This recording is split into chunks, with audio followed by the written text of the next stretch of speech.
Assalamualaikum warahmatullahi wabarakatuh. Salam sehat, salam semangat untuk kita semua. Berjumpa lagi dengan saya di perkuliahan online dasar kependudukan. Sebelum kita akan melanjutkan materi pembahasan tentang minggu ini, terlebih dahulu saya mengingatkan kepada Anda untuk mengisi presensi kehadiran pada kolom komentar di bawah dan mencatat hal-hal penting yang ada di dalam materi untuk lebih bisa mempermudah Anda dalam mengerjakan kuis di akhir sesi nanti. Ingat, jangan mengerjakan kuis sebelum melihat materi terlebih dahulu. Langsung saja, kita akan melanjutkan pembahasan untuk pertemuan minggu ini, yaitu tentang fertilitas. Seperti apa? Kita akan simak pada video berikut ini. Oke, pada kesempatan kali ini saya akan membahas tentang fertilitas secara lebih jelas dan lebih rinci. Jadi, apa sih itu fertilitas? Fertilitas dikenal dengan sebuah peristiwa kelahiran atau dapat diartikan hasil reproduksi nyata dari penduduk atau jumlah anak hidup yang dilahirkan oleh seorang atau sekelompok perempuan. Jadi fertilitas itu benar-benar suatu peristiwa kelahiran dan jumlah anak hidup yang dilahirkan oleh seorang perempuan. Kemudian bagaimana dengan natalitas ya? Natalitas itu kan juga sering kita dengar istilahnya dan hampir mirip artinya. Jadi kalau natalitas itu mencakup peranan kelahiran pada perubahan penduduk dan reproduksi wanita. Jadi perbedaannya di kata ini, peranan. Jadi kalau fertilitas itu benar-benar sebuah peristiwa kelahiran dan jumlah anak hidup yang dilahirkan, peristiwanya, menggambarkan peristiwanya. Sedangkan natalitas tuh peranan dari kelahiran itu, dari angka kelahiran terhadap perubahan penduduk. Jadi peranannya tuh apa? Mungkin bisa peristiwa kelahiran ini bisa menambah angka atau jumlah penduduk. Itu merupakan peranan. Kemudian fekunditas ya, berbeda lagi nih istilah fertilitas dan fekunditas. Kadang orang juga suka kebalik-balik mengartikannya. Sedangkan fekunditas itu merupakan potensi wanita untuk memiliki anak ya. Karena ada juga yang berpendapat fertilitas itu merupakan potensi wanita untuk memiliki anak. Jadi ini kurang tepat pendapat ini karena fertilitas itu lebih ke peristiwa kelahirannya, sedangkan untuk potensinya itu disebut dengan fekunditas. Oke. Kita beralih ke istilah-istilah berikutnya. Ini ada beberapa konsep fertilitas menurut Hatmaji. Yang pertama adalah lahir hidup. Lahir hidup adalah kelahiran bayi tanpa memperhitungkan lamanya di dalam kandungan yang menunjukkan tanda-tanda kehidupan seperti bernafas, ada denyut jantung, dan gerakan-gerakan otot. Jadi lahir hidup itu peristiwa di mana bayi itu sudah lahir ke dunia ya, berapapun usia kandungannya, walaupun dia belum genap 9 bulan ya, tapi kalau dia bisa lahir dengan selamat, menunjukkan tanda-tanda kehidupan seperti bernafas, ada denyut jantung dan gerakan-gerakan otot, maka disebut dengan peristiwa lahir hidup. Kemudian berikutnya ada fekunditas. Tadi sudah dibahas ya, fekunditas itu merupakan potensi atau kemampuan seorang wanita untuk memiliki anak atau untuk melahirkan anak. Berikutnya, steril. Steril itu kebalikan dari fekunditas ya, itu ketidakmampuan seorang pria atau wanita dalam menghasilkan suatu kelahiran. Kemudian natalitas, tadi juga sudah dibahas. Natalitas merupakan kelahiran yang merupakan komponen dari perubahan penduduk dan melihat kesuburan penduduk. Jadi kalau fertilitas itu mengarah ke peristiwa kelahirannya, sedangkan natalitas itu merupakan komponen dari perubahan penduduk. Tadi juga sudah dibahas ya, peranan dari natalitas itu terhadap perubahan penduduk itu bagaimana. Kemudian abortus. Abortus itu kematian bayi dalam kandungan dengan umur kehamilan kurang dari 20 minggu. Ini ada beberapa pendapat sebenarnya terkait dengan waktu ini ya. Ada yang berpendapat kematian bayi dalam kandungan dengan umur 28 minggu. Ada juga yang berpendapat 21 minggu. Tapi kebanyakan lebih banyak yang berpendapat bahwa abortus itu kematian bayi dalam kandungan dengan umur kurang dari 20 minggu. Dan abortus ini ada yang emang secara spontan, ada juga yang disengaja karena alasan-alasan tertentu ya.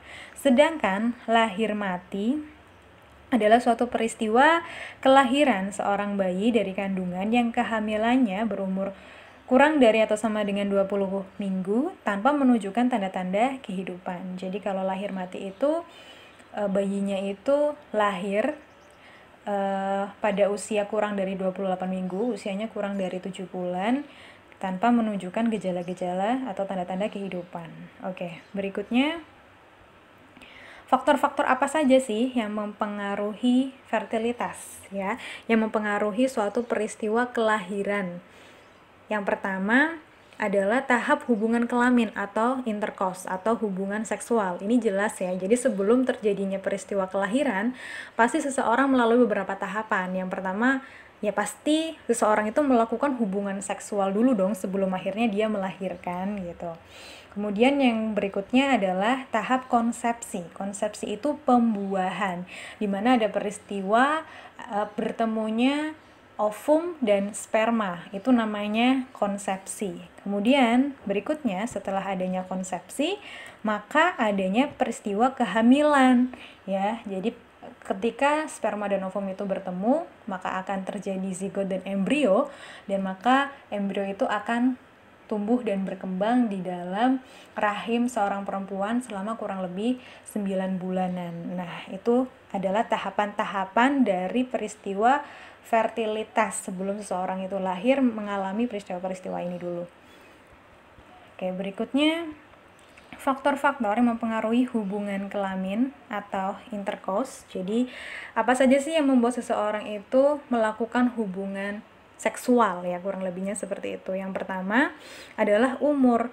Jadi biasanya umur seseorang itu kalau seseorang itu sudah mulai masuk di masa remaja atau pubertas, itu dia akan mulai muncul hormon-hormon pubertasnya ya, dan di situ sudah mulai timbul hasrat atau keinginan untuk melakukan hubungan seksual.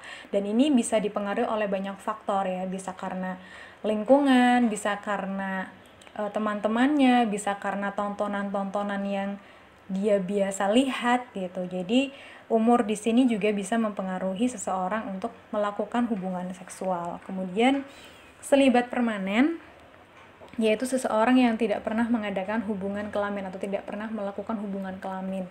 Ini bisa terjadi karena berbagai macam faktor, bisa karena faktor penyakit atau kelainan, bisa karena faktor dia memang tidak menikah, memilih untuk tidak menikah karena banyak alasan, karena mungkin emang dia belum bertemu dengan jodohnya, atau bisa jadi karena pekerjaannya ya.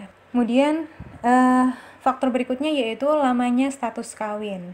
Jelas ya di sini kalau orang sudah menikah pasti akan melakukan hubungan seksual. Kemudian abstinensi sukarela. Abstinensi sukarela itu artinya tidak melakukan hubungan seksual. Ini berlaku untuk pasangan ya. Jadi pasangan yang sudah menikah memutuskan untuk abstinensi sukarela tuh berarti ya udah tidak melakukan hubungan seksual dulu gitu, secara sukarela. Ya mungkin karena berbagai macam alasan, bisa karena terlalu capek atau karena kesibukan. Jadi secara sukarela tidak masalah kalau tidak melakukan hubungan seksual. Kemudian abstinensi terpaksa karena alasan-alasan tertentu, semisal sakit. Jadi kan kalau sakit seseorang sebenarnya ingin, tapi karena sakit ya udah terpaksa untuk tidak melakukan hubungan seksual. Ini berlaku untuk pasangan ya kalau abstinensi ini. Kemudian antara pasangan ini hidup yang berpisah gitu, maksudnya ketika seorang pasangan yang seorang suami bekerja di kota X sedangkan perempuan bekerja di kota Y, maka mau tidak mau dengan terpaksa pasangan tersebut tidak melakukan hubungan seksual. Kemudian frekuensi hubungan seksual atau senggama, ini akan mempengaruhi juga nih terjadinya peristiwa hubungan seksual. Kemudian berikutnya faktor-faktor yang mempengaruhi terjadinya konsepsi atau pembuahan. Yang pertama adalah kesuburan, ya jelas. Kemudian kemandulan yang disebabkan oleh hal-hal yang tidak disengaja. Kemudian bisa karena menggunakan atau tidak menggunakan metode kontrasepsi. Jelas ya, di sini kontrasepsi itu kan suatu alat yang digunakan untuk mencegah terjadinya pembuahan dan kehamilan gitu. Jadi kalau menggunakan kontrasepsi berarti ya kemungkinan besarnya akan tidak terjadi pembuahan. Kemudian menggunakan cara-cara mekanik atau bahan-bahan kimia. Cara-cara mekanik berarti bisa menggunakan kondom semisalnya gitu ya. Bahan-bahan kimia berarti menggunakan obat-obatan sehingga bisa mencegah terjadinya pembuahan. Kemudian menggunakan cara-cara lain, semisal cara-cara lain itu seperti metode tanggalan. Jadi melakukan hubungan seksual saat tidak dalam keadaan masa subur. Itu bisa juga mencegah terjadinya konsepsi atau pembuahan. Kemudian faktor yang mempengaruhi kehamilan, ya, ini misalkan sudah terjadi konsepsi, ya, maka faktor apa saja sih yang bisa mempengaruhi kehamilan seseorang? Bisa terjadi peristiwa mortalitas janin atau kematian janin yang disebabkan oleh faktor-faktor yang tidak disengaja, ya, bisa karena ya ini kan keguguran, bisa karena mungkin kecelakaan, jatuh, atau mungkin kondisi tidak normal dan lain sebagainya. Kemudian mortalitas janin oleh faktor-faktor yang disengaja. Kalau ini berarti aborsi sengaja ya, disebabkan karena kehamilan yang biasanya kehamilan yang tidak diinginkan gitu ya. Mungkin pasangannya itu masih terlalu muda, masih sekolah, sehingga menyebabkan ya pasangan tersebut memilih jalur untuk digugurkan secara sengaja. Kemudian faktor-faktor penunjang kelahiran atau pronatalitas, ya, ada beberapa yang mendukung seseorang untuk melakukan kehamilan dan akhirnya melahirkan. Apa saja sih? Yang pertama adalah pernikahan dini atau pernikahan di usia muda. Jadi menurut undang-undang pernikahan itu sebenarnya seseorang itu boleh menikah pada usia 21 tahun ya. Tapi ada beberapa yang beranggapan kalau yang menikah usia 21 tahunan atau lebih dari 20 tahun itu dianggapnya sudah terlalu tua gitu ya. Mungkin ini yang tinggal di daerah-daerah ya yang masih menganut budaya bahwa orang yang menikahnya agak telat itu bisa membuat malu keluarga ya. Dianggapnya kayak oh nggak laku-laku nih gitu. Wah, ini perempuan yang udah tua nih gitu. Jadi akhirnya memutuskan untuk menikah pada usia yang muda. Kemudian anggapan banyak anak, banyak rezeki. Ini ada beberapa yang beranggapan semakin banyak anaknya, maka rezekinya akan semakin banyak. Sehingga dia selalu menghasilkan anak atau bereproduksi setiap tahunnya gitu. Kemudian tingkat pengetahuan atau pendidikan yang masih rendah menyebabkan seseorang untuk terus menerus melahirkan gitu ya. Kemudian anak dianggap sebagai sumber tenaga keluarga untuk membantu orang tua. Dan yang terakhir, anggapan bahwa penerus keturunan adalah laki-laki, sehingga bila belum mendapatkan anak laki-laki maka orang tersebut akan terus-menerus punya anak lagi sampai dapat anak laki-laki. Kemudian faktor-faktor apa saja yang bisa menghambat kelahiran atau antinatalitas. Kalau tadi itu yang mendukung, kalau ini yang menghambat. Jadi ada beberapa faktor. Yang pertama adalah program keluarga berencana ya. Jadi ini program yang dicanangkan pemerintah untuk membatasi jumlah kelahiran 2 anak lebih baik gitu ya slogannya. Kemudian adanya aturan tentang batasan usia menikah ya, tadi seperti yang saya sudah sampaikan, menurut undang-undang itu usia menikah itu minimal 21 tahun. Kemudian pembatasan tunjangan anak bagi ABRI dan PNS hanya 2 anak. Jadi memang untuk pegawai negeri sipil dan ABRI yang diberikan tunjangan anak-anaknya itu hanya 2 anak saja. Jadi kalau memiliki lebih dari 2 anak, misal 3 anak, berarti 1 anak yang lain itu tidak mendapatkan tunjangan dari pemerintah. Kemudian adanya pendidikan kependudukan di sekolah-sekolah. Nah, ini sebenarnya diperlukan sekali ya. Diperlukan untuk remaja-remaja supaya memiliki perencanaan untuk menikah dan perencanaan untuk melakukan istilahnya kehamilan gitu. Kemudian penundaan kawin sampai selesai pendidikan atau memperoleh pekerjaan. Ini juga bisa membuat seseorang untuk menunda pernikahan karena alasan-alasan sedang kuliah gitu ya, atau karena masih mencari pekerjaan, belum mapan gitu. Kemudian dampak fertilitas sendiri pastinya menimbulkan banyak sekali dampak atau efek ya dari peristiwa kelahiran ini. Yang pertama adalah dampaknya terhadap kebutuhan pangan. Jelas, jadi semakin banyak angka kelahiran, semakin tinggi angka kelahirannya, maka kebutuhan pangannya itu semakin meningkat.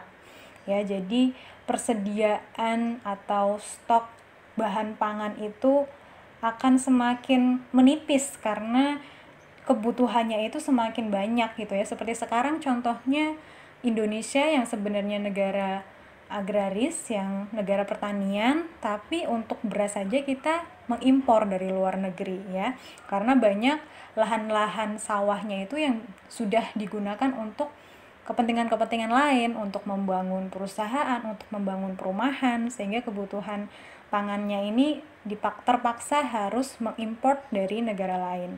Kemudian dampak yang berikutnya yaitu dampak terhadap tempat tinggal. Jelas, kalau semakin banyak kelahiran, maka pasti membutuhkan semakin banyak rumah-rumah ya. Jadi kan banyak lahan-lahan yang tadinya digunakan untuk pertanian, perkebunan ya, akhirnya digunakan untuk membuat perumahan. Kemudian dampak terhadap lapangan pekerjaan jelas. Jadi semakin tingginya angka kelahiran, maka semakin sulit juga untuk mendapatkan lapangan pekerjaan karena persaingannya akan semakin ketat ya kan. Jadi sangat kompetitif sekali untuk mendapatkan pekerjaan. Ini sudah dirasakan pada periode sekarang ya. Jadi sekarang itu untuk bisa mendapatkan pekerjaan itu rasanya sangat susah, kecuali kalau kita memiliki keterampilan dan potensi yang benar-benar mumpuni untuk kita bisa mendaftar pekerjaan, karena syarat-syaratnya tuh udah semakin tinggi lagi gitu ya. Kemudian dampak terhadap pendidikan, yang pasti kalau kelahirannya semakin banyak, maka biaya pendidikannya pun semakin tinggi gitu ya. Kalau punya banyak anak, berarti yang satu sekolah SMP, yang satu sekolah SMA, yang satu kuliah, maka cost atau pengeluaran untuk biaya pendidikannya juga semakin tinggi. Kemudian dampak terhadap lingkungan, ini pasti kalau semakin banyak orang maka akan semakin banyak menghasilkan sampah, sehingga menimbulkan penumpukan sampah dan juga bisa menimbulkan kerusakan lingkungan ya. Kemudian ada juga dampaknya terhadap lingkungan sekitar seperti polusi udara, ketika banyak orang yang satu rumah itu sekarang sudah punya kendaraan semua. Jadi setiap orang di dalam satu rumah rata-rata tuh sekarang punya kendaraan. Jadi ada bapak, ibu, anak ya, anak-anaknya semuanya motornya sendiri-sendiri, dan itu menyebabkan pastinya ya selain kemacetan juga polusi udara ya kan. Ya, itu adalah beberapa dampak dari tingginya angka fertilitas. Ya, tadi adalah materi untuk pertemuan minggu ini. Setelah ini, saya minta kepada Anda untuk mengerjakan kuis yang tersedia di laman kuliah.ifed.ac.id. Terima kasih atas perhatiannya. Kurang dan lebihnya mohon maaf. Wassalamualaikum warahmatullahi wabarakatuh.